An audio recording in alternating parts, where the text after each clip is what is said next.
Subscribe करें और bell icon दबाएं। खबर जो करे असर। 4 जून को होने वाली मतगणना से पहले संभल के डीएम मनीष बंसल और एसपी कुलदीप सिंह गुनावत ने एक साझा प्रेस कॉन्फ्रेंस की।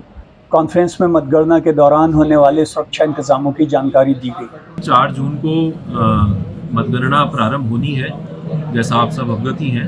बहजोई में हमारा जो स्ट्रांग रूम है, वेयर हाउस है, वहाँ पर 4 मतगणना हॉल्स बनाए गए हैं और वहीं पर चारों विधानसभाओं की जो डिस्ट्रिक्ट संभल के हैं उनकी मतगणना होगी।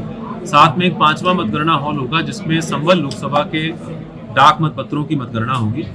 इसमें जो संभल लोकसभा की 3 विधानसभाएं हैं, संभल, असमौली और चंदौसी, उनकी मतगणना यहाँ पर होगी और कुतर्की और बिलारी की मतगणना मुरादाबाद जिले के अंतर्गत होगी। इसमें जो सारी व्यवस्थाएं हैं वो आयोग के दिशा निर्देशों के अनुसार हम लोगों ने पूरी करा ली हैं। सभी हमारे जो मतगणना में लगे कार्मिक हैं उनका ट्रेनिंग हो चुका है। सेकंड ट्रेनिंग उनका आज किया जा रहा है। रैंडमाइजेशन हमारा प्रथम और द्वितीय हो चुका है और कल प्रातः अर्ली मॉर्निंग में हम थर्ड रैंडमाइजेशन करके ये निर्धारित करेंगे माननीय प्रेक्षक की उपस्थिति में कि कौन सा मतगणना कार्मिक किस टेबल पर जाकर मतगणना करेगा। प्रत्येक मतगणना हॉल में ईवीएम के लिए 14 टेबल की काउंटिंग होगी और उनका राउंड वाइज जो रिजल्ट है वो कंपाइल करके फाइनली आरओ टेबल पर पूरी लोकसभा का रिजल्ट कंपाइल किया जाएगा। इसके अलावा जो पोस्टल बैलेट हॉल है वहाँ पर 4 टेबल्स पर पोस्टल बैलेट की मतगणना होगी और 4 ही टेबल्स पर पोस्टल बैलेट्स की प्री काउंटिंग ETPBMS सिस्टम के अंतर्गत जो स्कैनिंग होती है वो की जाएगी।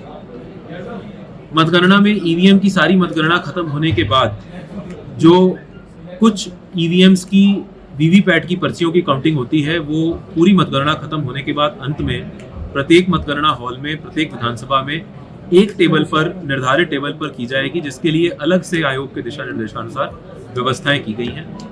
क्योंकि गर्मी का प्रकोप काफ़ी ज़्यादा है तो हमारे सभी मतगणना कार्मिकों के लिए और साथ ही साथ हमारे एजेंट्स के लिए भी वहाँ पर पर्याप्त मात्रा में पेयजल व्यवस्था हमने की है।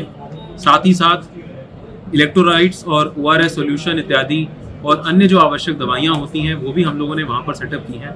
एक मिनी हेल्थ सेंटर बनाया है जहाँ पर डॉक्टर्स की पूरी टीम रहेगी, जो किसी भी प्रकार का अगर किसी कार्मिक को या किसी एजेंट को या किसी भी अन्य व्यक्ति को वहाँ पर जो हमारे लगे हुए हैं अगर उनको किसी प्रकार की कोई दिक्कत होती है तो तत्काल उनका हम लोग इलाज भी कर सकें। पूरी जो मतगणना है वो CCTV की निगरानी में होगी। प्रत्येक मतगणना हॉल में हम लोगों ने CCTV कैमरास लगाए हैं जिससे कि किसी भी प्रकार से जो हमारे जो प्रत्येक टेबल पर जो भी गतिविधियां हैं उनको रिकॉर्ड किया जा सके। और साथ ही साथ पर्याप्त मात्रा में मतगणना हॉल्स के बाहर फर्स्ट कॉर्डन में CRPF के जवान, सेकंड कॉर्डन में जो परिसर है वहाँ पर पुलिस के जवान और थर्ड कॉर्डन जो 100 मीटर का हमारा है वहाँ पर भी पुलिस के जवानों की तैनाती करके पूरी सुरक्षा व्यवस्था की गई है।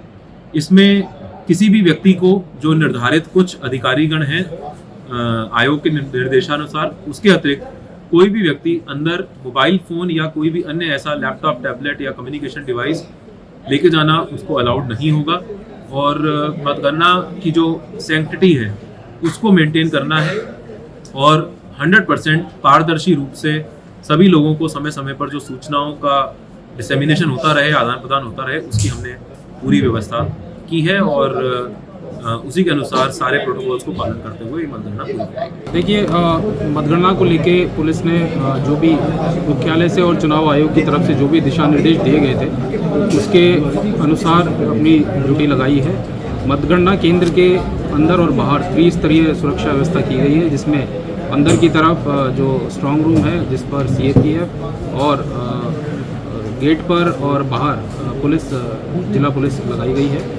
इसमें कुल 2 जोन्स में डिवाइड किया गया है, जिसमें मतदान केंद्र परिसर और उसके बाहर 2 जोन बनाए गए हैं, जिसमें अपर पुलिस अधीक्षक उसके प्रभारी रहेंगे तथा साथ ही साथ यहाँ पर 100 मीटर के दायरे में बैरियर भी लगाए गए हैं बाहर की तरफ, ताकि उसमें सिर्फ मतदान के कार्मिक और एजेंट और जिनका मतदान केंद्र में प्रवेश है वही लोग वहाँ से उसके अंदर से अलाउ किए जाएंगे। साथ ही साथ जो निर्देश दिए गए हैं कि किसी भी प्रकार से कोई कम्युनिकेशन डिवाइस कोई अंदर ना लेके जाए या कोई अन्य वस्तु हथियार या इस प्रकार से कोई भी सामान अंदर नहीं ले जा सकता है, उसके संबंध में पहले से ही दिशा निर्देश दे दिए गए हैं और उसके लिए चेकिंग प्रेस्किंग की भी व्यवस्था की गई है। साथ ही साथ पूरे आउटर कॉर्डन और संवेदनशील स्थानों पर समुचित मात्रा में पुलिस बल भी लगाया गया है, जिससे किसी भी प्रकार की कोई भी कानून व्यवस्था संबंधी समस्या उत्पन्न ना हो और लगातार सतर्क दृष्टि रखी जाएगी और ये सुनिश्चित किया जाएगा कि शांतिपूर्ण तरीके से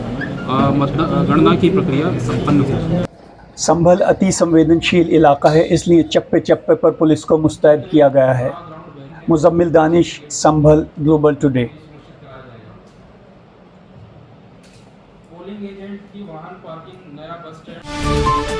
ग्लोबल टुडे सब्सक्राइब करें और बेल आइकन दबाएं। खबर जो करे असर।